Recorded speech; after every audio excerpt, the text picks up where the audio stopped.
Cashflow Diary Podcast, episode 76. Congratulations, you showed up. Give yourself a high five in celebration of your success. Welcome to the Cashflow Diary, where new and experienced investors come to take confident action towards their goals. Your host is a family man, a real estate entrepreneur, investor, coach, and instructor. As a master facilitator of Robert Kiyosaki's Cashflow 101 game, he's inspired many to begin their journey into creating cash flow for themselves and their family. And now, here he is to offer you the tools required to earn the income desired. Your cash flow coach, Jay Massey. Okay, it's that time again, and welcome to another episode of the Cashflow Diary Podcast. I'm your host, Jay Massey. I just got back from doing another live event, and you know what? As we have done before, we're going to do again. You're going to take you on the inside so that you have the opportunity to participate as if you were there, but not really be there. And keep that in mind as you're listening. Obviously, the audio is a little bit different than what you're hearing, from me right this exact second, but it is live, and I think there's information inside that will help you. For those of you joining us for the first time, welcome. Feel free to go over to learninvestingnow.com to be able to get access to a free course sitting there waiting for you so that you can continue to learn how to grow your cash flow in various different ways. The event that you're going to hear about is some excerpts from my new talk that I've been doing around raising private capital. Speaking of raising private capital, I just want to make sure that everyone here is also aware that you should know about CashFlowDiary.tv. CashFlowDiary.tv. Go there on Tuesdays, most Tuesdays anyway. I'm there live, broadcasting, answering your questions. So you get to type in the question. I answer them live, send in deals. I will answer those too. Make sure you sign up for the updates. That way you know when we are broadcasting. I will drop a big hint. If you are signed up at CashFlowDiary.tv on the updates where it says be the first to know, I'm telling you, you will receive a special email this week because we're going to be doing a special event all around. Not telling you. You got to go sign up at CashFlowDiary.tv/updates, and then you will find out. Anyway, let's get to the meat of the meeting, and I want you guys to tell me, what did you learn? At the end of the day, my goal today is to give you whatever you think you need. I don't really care. There's no question that I can't think of a question I won't answer. I also make you the same promise that you may not like my answer, but that's not my problem. Understood? I may offend you, but that's also not my problem. Okay? I will be very direct and clear because I've learned if I'm direct and clear, you may actually change the way you think and go get something done. Who's okay with that? Yeah. Okay, good. Who's not? Not my problem. So the all I'm trying to say is too many times we come to things and the speaker isn't clear and we don't know what to do once we leave. And at the end of the day, my intent is to make sure you know exactly what to do. How many of you have already picked up a copy of my book? Excellent. And for those of you with your hands up, how has it been so far? Okay. And those of you, it sounds just like me, right? Already, you're like, that just sounded like the intro. That's just the way it is. So of those of you, let me see, how many of you got a copy already? Now, I like accountability. Keep your hand up. I like accountability. For those of you who have at least one copy, but have not yet started reading it, keep your hand up. Not yet start. Okay, excellent. Good. Thank you. I didn't write the book just for you to buy it and look at it. Okay. The intent was for you to buy it, read it, and then what's the next step? Do. I don't know if I could have been any more clear about that in every page. Every page is probably filled with something to do, if not two somethings, because that's my intent. It does me no good to know that, great, I taught a whole bunch of people a whole bunch of stuff that they just keep up here, right? It doesn't put any money in your pocket. It doesn't put any money in your family's pocket if you don't go use it. And here's something that may encourage you. I don't know. Let's see. You say, what are my qualifications? Well, I have a PhD. As many of you know, that means public high school diploma. So inside the book isn't a whole lot of high-tech multi-syllable words. It's just what to do based upon what I've done. Make sense? Yes. Because I don't know anything else. I don't even have those multi-syllable words to use to try to confuse you. I'm just like, look, do this. Here's why I say that. Some of you have PhDs. Some of you have multiple degrees, right, Dr. G? Some of you have.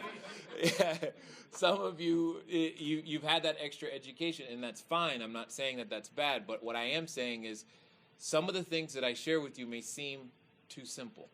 And what gets in the way is you may say to yourself, he's making it too simple, or he's leaving something out, or that that's not the way I learned it worked. Well, the only thing I'm going to ask you is, has the way you learned it worked yet? And if it has, then great, continue with that.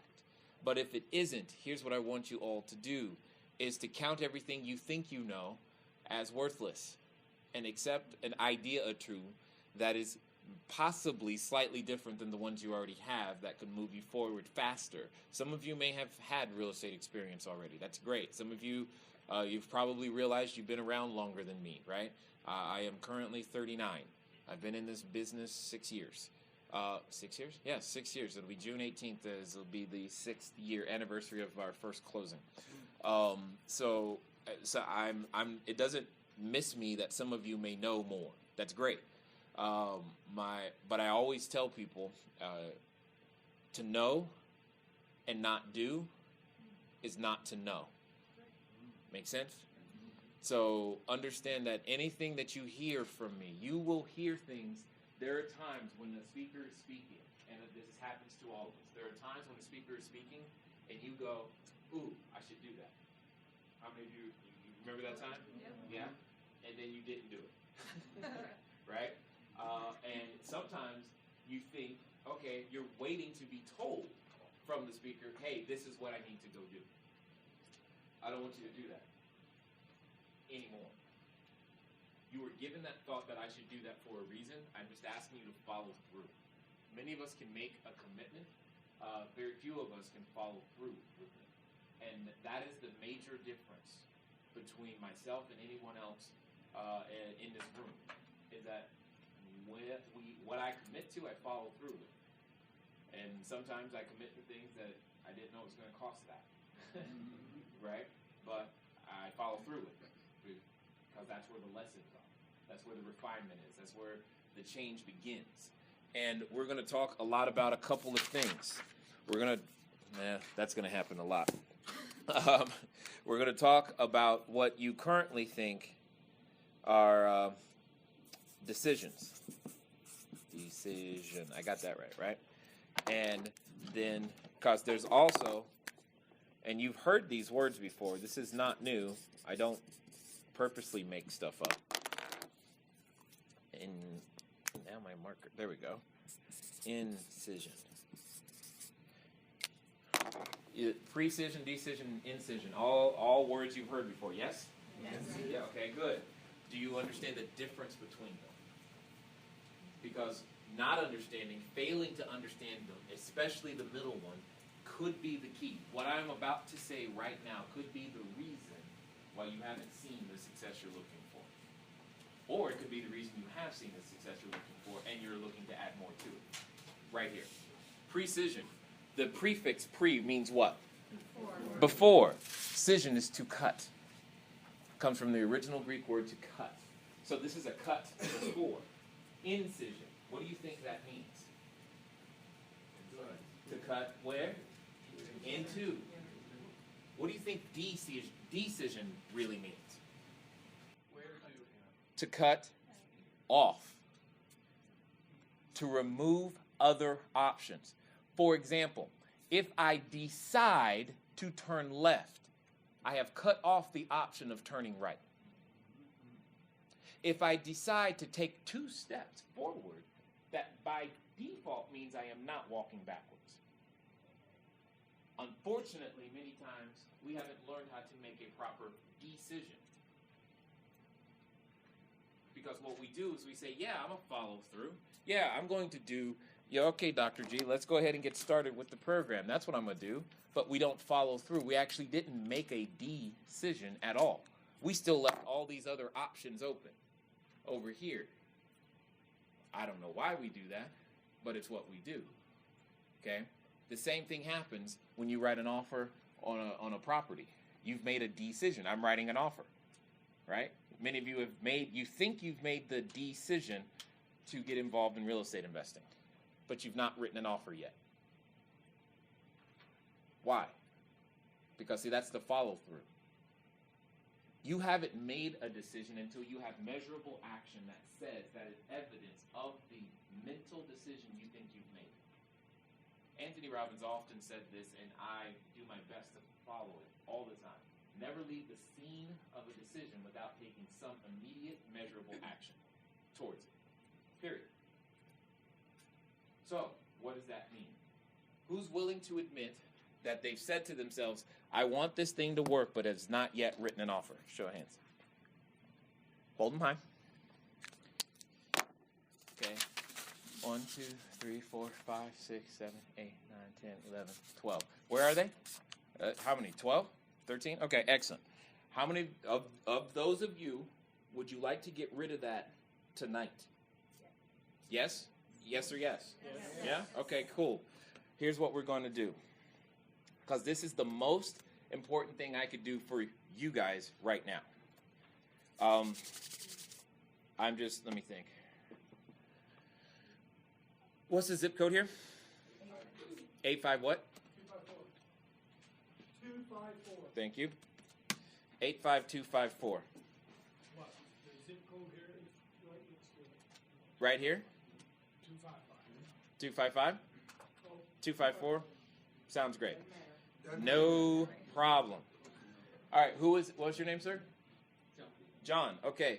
Do you have a pen and paper? What's that? Yes. Good. Excellent. So here's what I want you to do. I want you to write down this phone number. It's Ray Russo. His phone number is 480-998-3017. His second phone number is 480-236-9077. Here's what I want you to do. Ray's got a house for sale. Looks like it's a 3-bedroom, 2-bath in Scottsdale. Is your phone with you? Yes. Excellent. So write this down. Ray, is the house still available for sale? Write those exact words.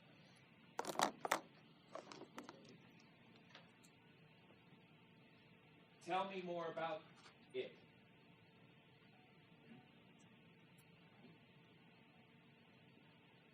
When is a good time, or rephrase, do you think it makes any sense for me to come over and look at your property? Now, John, are those words you have the physical ability to say? Okay, excellent.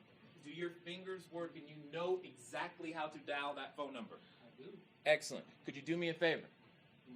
I need you to get up, go outside, make that phone call. Those are the 3 questions you are going to ask Ray when he picks up.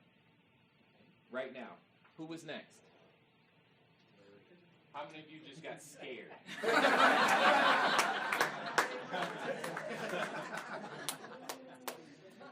My point is, how difficult was that? Is he bleeding? Is anything negative really going to happen to him? Okay, so here, let me tell you what's really happening. He's dialing that phone number and he's going, please don't pick up. Please don't pick up. Please don't pick up. That's what's happening right now.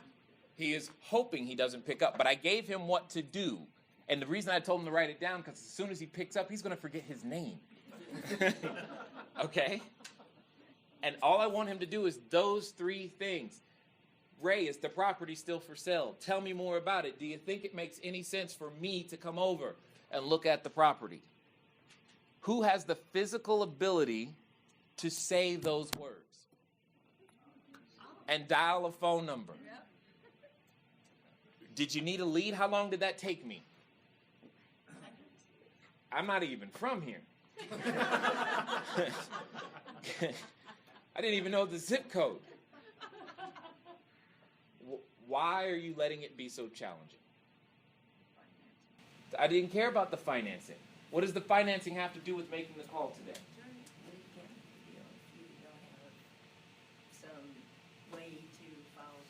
Excellent. What's your name? Judy. Judy, you remember earlier when I said, if I offend you, it's not my problem? How many of you know what's coming? Okay, let me ask you, Judy, have you been married now, etc.? Any of that ever happened? Yes. Okay, excellent. And ladies, I know part of this, you're going to disagree with me. I'm telling you right now. But guys, I know you're going to get this. Here's my point. Let's pretend for a second. Watch this. Let's pretend for a second. Judy, do you have a granddaughter? Yeah. How old is she? 17. Perfect. Okay, what's her first name? Lindsay. Lindsay. Okay, so today, Lindsay comes to you and goes, Grandma, Grandma, Grandma. And you're like, what? She says, I need my wedding dress right now. What's going through your head? Why? Why? Why is the word why going through your head right now? Because she's still in high school. And what else? She's not ready to get married. She's not ready. Why is she not ready? What's missing? Nothing really. Nothing? Money. Okay, what else? But she had a boyfriend. That's good. Did he give her a ring yet? Not yet. Not yet. What date is it? What date's the wedding? Don't know. Don't know. Where's the wedding? No. No clue. So, let me ask you a question. Does some of that come before she actually needs the wedding dress? Yeah. Yeah. Okay. Now, here's where the ladies are going to disagree with me. I think she doesn't need the wedding dress until just before the organ plays, Here Comes the Bride, and the doors open. In general, I told you guys, I told you were going to get it. They're like, no. Because y'all like, no, she needs it months before. You don't understand. Here, I know. See, I knew this was coming. But let's think about it. The exact moment she really, really, really needs it, the drop dead date is that exact moment. Until then, it's irrelevant. It doesn't matter. So, today, he's making a phone call to talk to Ray. Does he need the money today? No. Does it prevent him from making the phone call? No. Then why are you letting it prevent you? I'm just asking. Preach it, brother. Dude.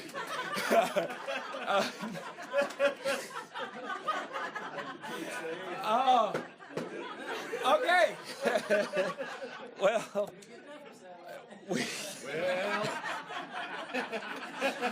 Well. Sister Mary will be passing around the plate later because we've got to have the building fund. Anyway, all I'm saying is, yeah, it feels it's that deep to me because what if I had let not having the money stop me? What if I had just, that is one decision. You cut off all other options. See, you did make a decision. You cut off the option of even writing the offer. Because you're like, well, I don't know where the money's coming from. Do you need it today? Does it matter? Does it matter till the day the escrow company says, hey, we're ready to close. That's when it matters. That's when you better know where it comes from. And for most of us, that's at least 30 days away. At least. But we've learned to not operate in that fashion. And here's the challenge. This is the thing that gets under my skin, is that we wait until we can see every step, understand it clearly, and figure out everything that could possibly go wrong at each step before we take the first one. Could you imagine if Usain Bolt said to himself when he was small, I'm not going to run. Why would I run? I'm not going to walk until I learn how to run. How would that work? Doesn't. Could you imagine if you said to yourself, you know what? I am not going to eat until I get to the grocery store and know that between my house and the grocery store, all the lights are green at the same time. I'm just not going to bother getting in my car. What would happen? You'd lose weight.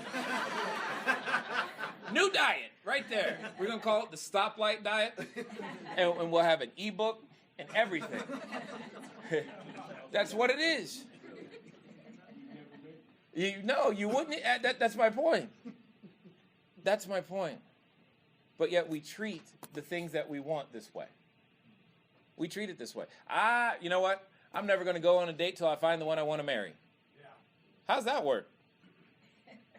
Well, I'm never going to go on I don't want to go on any bad dates. I'm only going to go on good ones. How are you going to figure out what a good one is?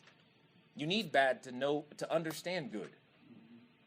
You need failed offers to understand how to make a good one. You need bad tenants to appreciate the good ones. Oh, don't get me started on the pets. How'd it go? Well, he told me about the house. Yes. Yes. A Yes. little bit louder. Okay, hold on. We gotta help you out, John. Up here. Yeah. Nice and loud. Project. Pretend that Sylvia back there is trying to listen. Oh, So okay. tell me, what happened? All right.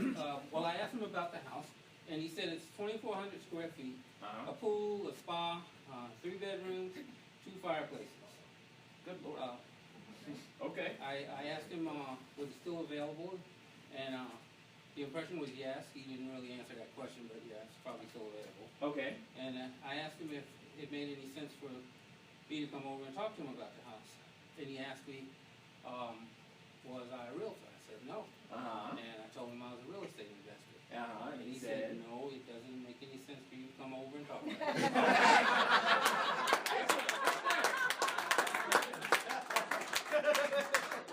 Now, John, Was it supposed to work that way? did it hurt? No. Okay. No. Are you still alive? Oh, yeah. So it wasn't life or death. No.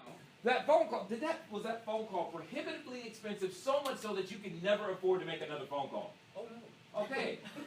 So, could you do that again? You gonna get rejected again?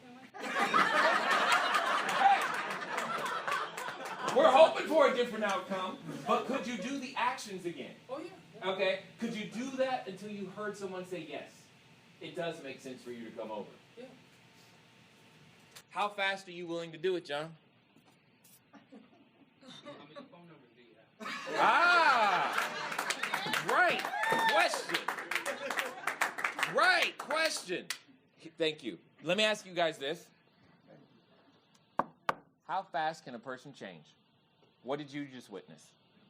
Moments when he wants to. When he made the decision. He cut off the prior idea of being the person he was. Before tonight, he was not expecting this. In fact, many of you who had your hand up was hoping that I was not going to keep going through the room to call you to do the same thing. That's exactly, trust me, I know. I'm like, oh my God. You want me to do what? And now? Yes! Here's my point. How often do you have a birthday? Once a year. Once a year. How often is Christmas? How often is Easter? How often should you be going to church? See, never mind. All right. Here's my point. Your birthday, Christmas, Easter, those are events. Those are things you prepare for, and then you celebrate. And it's, oh, this is great. Writing an offer? That's what you do. There's no celebration. It's a common occurrence. Every day. It's kind of like, honey, take out the trash. Do you celebrate? Do you prepare for that? Oh my gosh, she's going to ask me to take out the trash today. I got to get ready. Really? Doesn't happen, does it? Yeah. But yet we're treating writing the offer as if it's an event that we got to prepare for. An offer is an invitation for a conversation. That's it. Because even once you start the conversation, you have no idea where it's going to go. Even once you submit the offer, it usually comes back with a, no, we would like it this way type of statement. So even what you think, all that time you spent doing all the due diligence before you wrote the offer is absolutely wasted. Because the seller is going to come back and say what they're thinking, which you could have found out by simply how many utility bills did we look up before I made him make that phone call? How many rent we don't even know what it rents for, do we? Nope. What about comps? Did we look at it? Nope. Did it matter? Nope. But yet we'll let that prevent us from making that first phone call too. Write this down. Disguise, divide, destroy. Disguise, divide, destroy.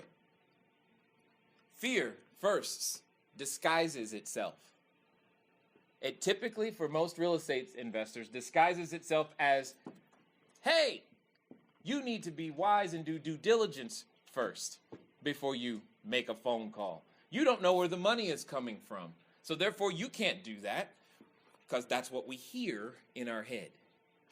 You've never done this before. You can't do it by yourself. You don't know what you're doing. Well, that one's true. But that doesn't mean you can't do it. That doesn't mean you don't have the physical ability. Then it divides. As we persist in that fear, there becomes this divide. There becomes those who are willing to face the fear and do what is necessary anyway, and those of us who continue to cower and shrink back. And after we cower and shrink back long enough, you know what happens? Our dreams are destroyed. And then we say things like, I tried that real estate thing, it didn't work. Did you really? How many phone calls did you make?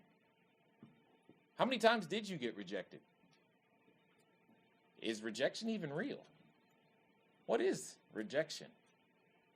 Does a waitress or a server feel rejected when he or she offers you water and you say no? Just asking. She offered. She made the offer. You said no. Does she run home and quit and say waitressing doesn't work? Why do people laugh? I'm just asking. And why do I'm just like, but is this not what we're doing? When would you like that to stop? Now. I say now o'clock, right? That's all I'm saying. Change doesn't have to take forever. And sometimes we get ourselves in this situation in which, who's got a copy of the book? Let me see. In chapter 3, because this is literally what happens for most of us. Oh gosh, no, that's not it. Hey, he's got earmarked and folded pages. Yeah, I like that. That says you've been reading it. That's good stuff. I always forget. Oh, highlight it too. I always forget what. There are certain. It's like I'm in my head. There's so many different. Yeah, there it is. It's on page 92. If you've got one, 92 and 93. 92 and 93 is what we're talking about right here. So, And that this is 92 and 93. And I'm going to draw it out so that you can see what that illustration is all about. See, the thing that begins to frustrate me sometimes is that you guys know exactly what you need to do. You know that you need to write offers. You know that you need to hear no. And the only difference is that I'm willing to hear no more frequently, faster than you are. And then suddenly I'm some superhero. Because I'm willing to hear no? Really? I don't think so. However, and we're looking for that motivation as to why. So, hypothetically speaking, let's say this over here is our reality. This over here, this is our dream. What we're desiring. This is what we want. The middle here, this is called pain. The difference between what we're living and what we want. And the challenge is that for most of us, it's too close together. It doesn't hurt enough. So therefore, we do nothing about it. Let me give you an example that some of you could relate to. Some of you right now, there is a pain, an ache, a something in your body that you know is there that you have not addressed. Because it just doesn't hurt enough to go to the doctor yet. And until it starts leaking or bleeding or swelling or changing colors, you do nothing. And then when one of those things happens, then you're like, oh God, I gotta go right now. Right? Could have gone the entire time. And the same thing is here. The reality just doesn't hurt enough yet. So for most of us, one of two things typically happens. For some of us, our reality starts shifting over here, and now the gap between what we want and what we're experiencing got bigger, and the pain hurts enough, and it moves us into action.